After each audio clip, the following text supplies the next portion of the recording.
প্রিয় শিক্ষার্থী বন্ধুরা, আসসালামু আলাইকুম। তোমরা সকলে ভালো আছো আশা করি। তো আজকে আমি তোমাদেরকে একটি ভিডিও শেয়ার করব।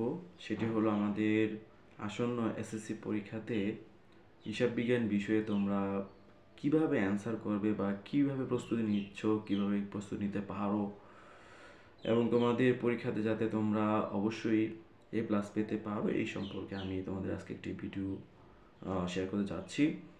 তো আমরা শুরু করে দিচ্ছি আমাদের আজকের ক্লাসটি। তো আমাদের এখানে আমি প্রশ্ন নিয়ে একটু আলোচনা করি তোমাদের সর্বপ্রথম। তো সেখানে আমি বলতে চাই যে ক বিভাগে আমাদের অবশ্যই দুটি প্রশ্ন আর্থিক বিবরণী দিতে হবে বাধ্যতামূলকভাবে। এখানে কোনো বিকল্প অল্টারনেটিভ থাকবে না। দুইটি প্রশ্ন 20 নাম্বার আর্থিক বিবরণীতে। এবং খ বিভাগে আমাদের রয়েছে হচ্ছে আরও 9টি প্রশ্ন থাকবে। এখান থেকে তোমরা তোমাদের সুবিধা মতো 5টি প্রশ্ন অ্যান্সার করবে। তো ওখানে 5×10 50 নাম্বার, আর হচ্ছিল এখানে ক বিভাগে 20 নাম্বার, মোট 70 নাম্বার আমাদের এখানে প্রশ্নের যে কাঠামো রয়েছে।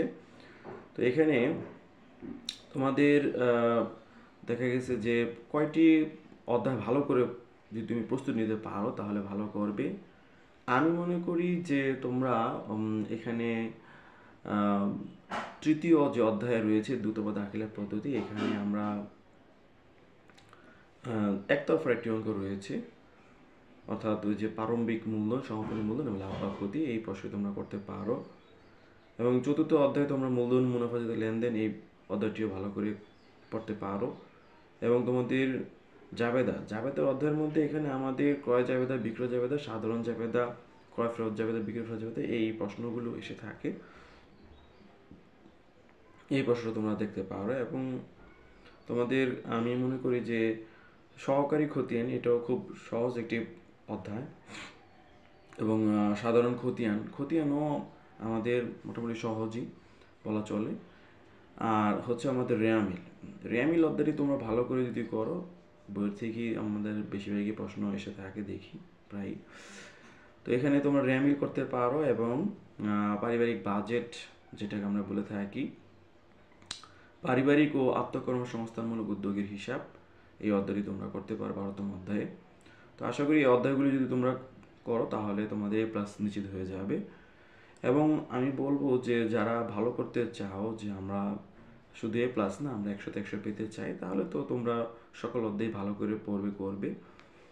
এটার কোনো বিকল্প নেই। যারা মনে করো যে স্যার আমরা স্বল্প মেধাবী স্টুডেন্ট, আমরা একটু চাই যে আমরা A+ পেতে চাই, তো A+ যদি কনফার্ম করতে চাই তাহলে আমাদের অবশ্যই এই অধ্যায়গুলো ভালো করে অ্যান্সার করবা এবং ভালো করে প্রস্তুতি নিবা। ভালো করে পড়ে অ্যান্সার করার জন্য এই অধ্যায়গুলো জোর দিবা। আর বাকি যে অধ্যায়গুলো রয়েছে তোমরা মোটামুটি ধারণা নিবা। এবং আমাদের যে নৈবিত্তিক রয়েছে, নৈবিত্তিকের ক্ষেত্রে বহু নির্বাচনীতে আমাদের 30 নাম্বার। এখানে আমাদের অঙ্কভিত্তিকই অনেক প্রশ্ন আসে। যেমন তোমার ধরো 15 থেকে 20টি প্রশ্নই কিন্তু আমাদের নৈবিত্তিক থেকে আসে। এই বোর্ড বইয়ের যে অনুশীলনী যে রয়েছে, এখানেও প্রশ্নগুলো ইম্পর্টেন্ট। এবং আমাদের যেই অঙ্কের যে জ্ঞান রয়েছে, তো সর্বোপরি আমি বলতে চাই যে তোমাদের অঙ্কভিত্তিক জ্ঞান থাকলে তোমরা মোটামুটি 18 থেকে 20টি প্রশ্ন পাবে। এবং তোমাদের প্রতিটি অধ্যায় থেকে যে অনুশীলনী প্রশ্ন রয়েছে বোর্ড বইয়ের, ওই অনুশীলনী প্রশ্ন থেকে তোমরা ভালো করে প্রস্তুতি নিলে তোমরা ওখানে থেকেই আশা করি আরও 10 থেকে 12টি প্রশ্ন অ্যান্সার করতে পারবে। প্রতিটি অধ্যায় থেকে একটি প্রশ্ন অবশ্যই পাবে। তো বাকি বিষয় হলো যে অঙ্কভিত্তিক যে জ্ঞান এবং বইয়ের যেই অনুশীলনী ভিত্তিক রয়েছে, এগুলো যদি তুমি ভালো করে পড়ো তাহলে তুমি 30 থেকে 30ই পাবে। আর হয়তো 2-1 হয়তো মিস হলেও হতে পারে। আর যারা ভালো করতে চাও তারা তো অবশ্যই টেস্ট পেপার পড়বে। এবং আমাদের বিভিন্ন ভালো যে প্রতিষ্ঠান রয়েছে, স্বনামধন্য স্কুলগুলো রয়েছে, এখান থেকে 10টি স্কুল এর প্রশ্ন পড়বে। তারপর 2024 সালের প্রত্যেকটা বোর্ডের যে বোর্ড কোশ্চেন রয়েছে ওখান থেকে নৈতিক পড়বে। তো আশা করি এখান থেকে তোমরা 30 কম পেয়ে যাবে ইনশাআল্লাহ।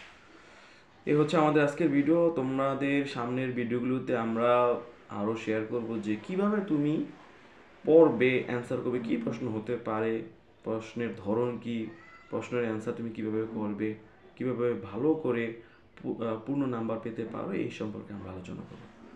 তো আজকে আমরা শেষ করছি। তোমাদের সুস্বাস্থ্য কামনা করে আজকে বিদায় নিচ্ছি। আমি মোহাম্মদ জসিমউদ্দিন। আসসালামু আলাইকুম।